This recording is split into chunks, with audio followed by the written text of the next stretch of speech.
آخر کار نرمین کے نکاح کا دن آن ہی پہنچا، لیکن ٹینشن کی بات یہ ہے کہ دوسری طرف نہال کا کوئی اتا پتہ نہیں ہوتا۔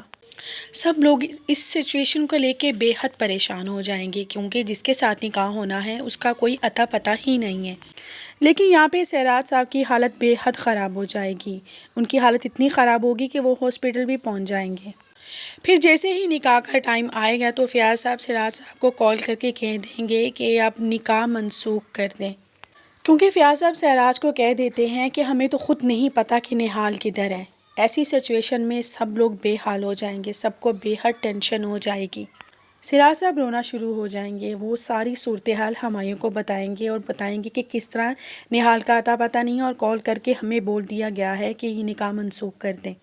وہ ہمایوں کو بولیں گے کہ جس طرح بھی ہے تم میری بیٹی کے ساتھ نکاح کر لو۔ انہیں یہ لگے گا کہ ہمایوں یہ احسان ان پہ بہت بڑا کرے گا، لیکن ہمایوں اس کے تو یہ دل میں بات تھی کہ کسی نہ کسی طرح سے اس کی نرمین کے ساتھ شادی ہو جائے۔ وہ تو کب سے یہ دعائیں کر رہا تھا، اور دیکھیں اس کی دعا پوری ہوئی بھی تو کیسے پوری ہوئی کہ نرمین صاحب کے والد نے خود اس کے ساتھ بات کی کہ تم میری بیٹی کے ساتھ نکاح کر لو۔